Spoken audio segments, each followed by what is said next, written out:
Welcome back, everyone. It is Wednesday, March 5th in the NBA, and my three best plays are on the way. If you're new, my name's Austin from Calling Our Shot. As always, we begin the video with a recap, and man, I can't remember the last time we had a winning day. I am the coldest gambler on this platform, 2-5. If you've been fading the picks, you might be able to retire. 2-5. I'm not going to go through all the picks. We added to 3 plays. Those went 1 and 2. Lost Mikal Bridges on the hook. He ended with 15. It has been a disgusting post All-Star break for us. At one point, post All-Star break, we were up 32 units. Pretty good season. We're now down to around 13, 14. It's just been disgusting. Whatever I've been doing has been absolutely terrible. Apologies to anyone that's been tailing. I am this close to having to bring out a rally cap. If today's a losing day, you'll see the rally cap tomorrow because, man, it has been demoralizing and honestly downright embarrassing what we've been doing. But, hey, we're going to keep plugging along. Today, I have 3 plays, and I'm not giving out more than 3 plays until we go 3-0 and bring out the brooms because there's no reason to force more units if we've been ice cold. So today, 1 over, 1 under, 1 parlay. We'll see if that's the recipe for success, and if it is, you'll see the same thing tomorrow. Let's dive into the first play of the day. My first over, my only over. It's Keyonte George of the Utah Jazz scores 20-plus points. Now, I put 20-plus on there because some books do have his line set at 20.5. I still like it there. I'm playing the 20-plus points milestone type thing on FanDuel for minus 125 at 1 unit.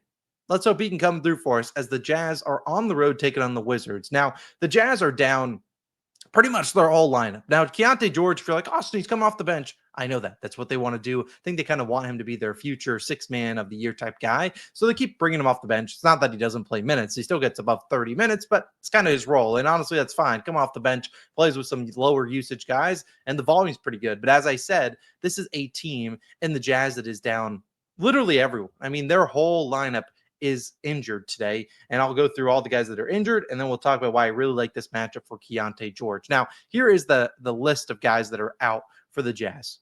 Collier, he's going to be in there. We love him. Sexton, Markkanen, Collins, Kessler, Jordan Clarkson.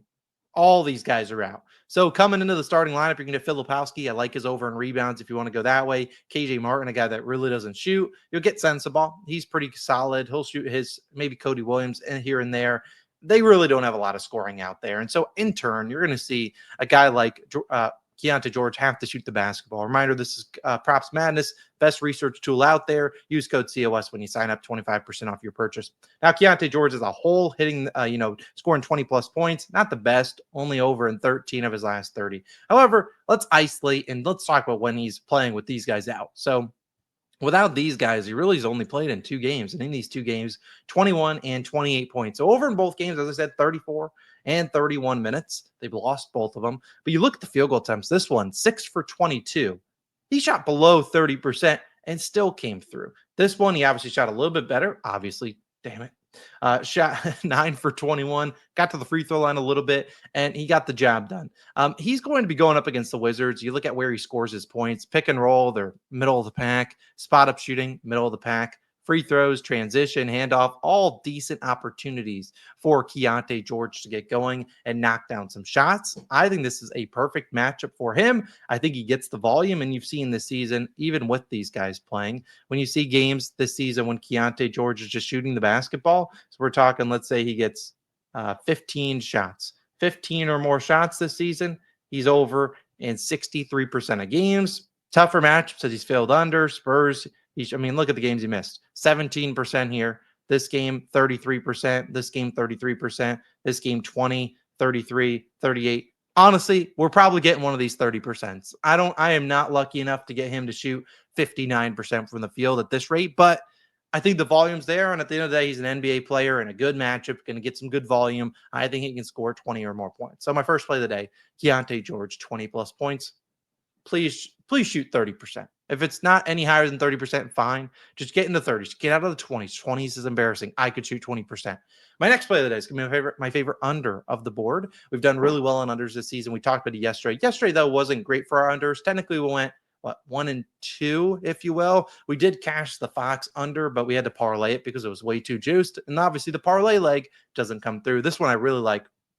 Donovan Clingan under 8.5 points, minus 105 on DraftKings, a 1-unit play. Now, I personally would not play Clingan at 7.5. Clingan is a guy that really doesn't shoot threes. He has shot a couple this year. If he makes a three tonight, you might not see me tomorrow, but he really only shoots 2-pointers. So the difference between 7.5 to 8.5 could be a full bucket. But I really like Donovan Clingan under. Now I get it. DeAndre Ayton, Robert Williams are out, and he'll get his minutes. But this is a guy that if you told me he got played off the court tonight, I would not be shocked at all. He has just been a liability defensively, and this is a guy that when you watch him play, he has some good moments, but he's a rim protector. And tonight he's going to face the Boston Celtics. What do? Shoot a ton of 3-pointers. And if you've ever watched Clingan play, he doesn't come outside of the paint. So what I envision in this game, the Celtics are going to watch their film. They're going to be like, "Ooh, Clingan, let's call him up for a screen." And he's going to give us wide open threes for Derek White, Peyton Pritchard, Jason Tatum. Whoever wants a 3-pointer tonight, call up Clingan for a screen, and you're going to get a free wide open 3. And if I'm Chauncey Billups, I'm going to see that, and I'm going to want to take him out of the game. Not only that, he could also get into foul trouble if they say, "Dude, you got to get up there." He's going to get up there. He can't move his feet. So it's going to be a free drive for Jason Tatum or someone like that. And while, yes, Clingan has played well without DeAndre Ayton and without Robert Williams, he hasn't necessarily been that good. Look at his numbers. We'll go back to PropsMadness. Reminder, use code COS, 25% off your purchase. These are the games without Robert Williams and DeAndre Ayton. I mean, he's still under an 8 of 12 games. Now, he's had some good games against the T-Wolves, perhaps. He did it against the Nuggets, a great matchup. The Nets, a great matchup. And the Sixers, I'd argue, a pretty good matchup. But again, the games that he's faced tough matchups, the Rockets, tough matchup here. The Cavaliers, tough matchup, got into foul trouble. Hornets, not the easiest matchup, got 8 and 4 against them. I just don't see this being a great spot for him. Sure, you could argue he might see the minutes, and I get it, he might, but I'm still not too confident in him. You look at where he scores his points, 85% in the restricted area. Again, the Celtics, even though they're down Kristaps today, still a top 10, top 15-ish paint defense. Also, how he scores. Putbacks, sure, he could get putbacks. If he spams his offensive rebounds, congrats. But the other ways, they're top 5 defensively, 5th in pick and roll, man. So they don't give up a lot of points to the roller. Transition defense, really good free throws, spot up. They're a great defense. So I just don't see this being a good spot for Clingan. I could easily see him being played off the court, given how many threes the Celtics shoot. I'd be shocked if Clingan had a big day, but if he did, cool, tip my cap. I mean, Zach Collins under yesterday was cooked, but they give up free layups. I don't see the Celtics giving up any free layups today.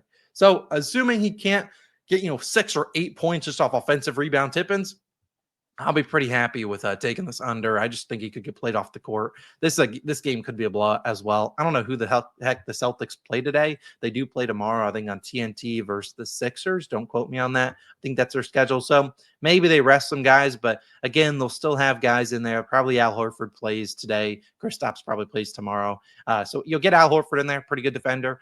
Luke Cornett off the bench. Neemias Queta, I think that's how you pronounce his name. He's off the bench. They're all good rim protectors. Clingan, good luck, my friend. My third and final play of the day will be a parlay. And let's hope that this can deliver a 3-0 sweep and we can get back to winning because, man, a lot more fun waking up, recapping a winning day, giving you guys some more winners. And we have had, I don't know, maybe 3 or 4 winning days in the last 2 weeks. It's been disgusting. Final play of the day, parlay. This is a 3-leg parlay. First leg, Cade Cunningham to score 20 or more points. Second leg, James Harden, 20 or more points. Final leg, Malik Beasley to make 3 or more 3-pointers. This is plus 103 on FanDuel. I think I saw it actually jump to plus 104 on FanDuel. So FanDuel, pretty good value. DraftKings, I want to say, was around minus 125 or so. Plus 103 on FanDuel right now. I really like this 3-leg parlay. These are 3 guys that I like their individual overs. I like Cade's regular over. I like James Harden's regular over. And I like Malik Beasley to keep firing it up. So I really like this at plus 103. Probably wouldn't play it any more than minus 125 or though. We got to talk about this matchup. The Pistons are on the road to face the Clippers. Clippers on a back-to-back. They have already ruled out Norm Powell. He's out, I think I saw 10 days. Kawhi Leonard is out on the back-to-back. So James Harden should be suited up for a lot of usage tonight. And while he has been very inconsistent, I think it's a great matchup for him. However, we'll begin first with Cade Cunningham and asking him to get us the points that we need, which would be 25 points, not 25. We only need 20 from him. Cade's been relatively really consistent over the past few weeks. As you can see, 20 plus points, hitting this over that we need 20 plus in 21 of his last 24. He did struggle in these two matchups. The Nuggets blitzed the heck out of him, went 3 for 12, and the Nets blitzed the heck out of him. So he didn't do well there. But you see the one matchup against Clippers, 9 for 22, scored 32 points. Great game for him, 4 for 9 from the three. Why is that? Well, because if you watch Ivica Zubac and how he plays defense and how I try to attack Devin Booker yesterday, is you're going to see, and I don't know if any guy runs more pick and rolls and calls for more screens than Cade Cunningham does. I mean, he dictates a lot of the possessions for the Pistons. He's going to call up Jalen Duren. You're going to see Ivica Zubac being drop coverage there, and Cade should get plenty of open threes, but also get to the mid-range. And I don't see the this Clippers defense helping a ton. They can help, but if they help, they're leaving guys like Tim Hardaway Jr. or Malik Beasley wide open. I don't know if I'd want to die by those guys. So I really think you'll see Cade Cunningham get plenty of opportunities tonight. As I said, been super consistent, getting 20 plus points. I think he gets the job done. As for, we'll go to Malik Beasley next and tackle these guys. I mean, you see his 3-point line, sitting at 4.5. In terms of the 3-point line, in terms of his last 20 games, he actually has 3 or more threes and 19 of 20. That does include 3 against the Clippers. Went 3 for 8 in that game. I mean, hey, he shot pretty well. He's actually, weirdly enough, if you go to his splits, and let's see if I can pull up these splits for you real quick. Pistons, we'll go to their roster. I did this the wrong way, but Malik Beasley, you look at his splits, he's actually shooting a lot higher percentage on the road. In fact, 46% from 3 on the road compared to just 38% at home. I don't know what's in it, but hey, that's what he does. He's been really good. As I said, it's an okay matchup for him spot up wise. The most recent game, this game, 3 for 14 from 3. He got 14, played 33 minutes. Why is that? Tobias Harris was out. Tobias Harris, once again, is out tonight. So you should see him in the starting lineup. He should get plenty of opportunities. Malik Beasley, even if he starts off cold, he will continue to fire. I mean, this game, 0 for 6, kept shooting it. I mean, this is the guy that has the ultimate green light. I'm confident he can make 3. He just did it against Clippers. He can get the job done. As the final leg, James Harden, we need him to deliver 20-plus points for us.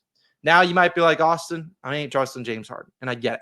But the last time he faced the Pistons, a few weeks ago, 18 points. Now, as I said, Norm Powell and Kawhi Leonard are both out, and that's actually what happened in this last game. They were both out, and look at what Harden put up. 5 of 22, 23%, 5 of 8 on free throws, missed by 2 points.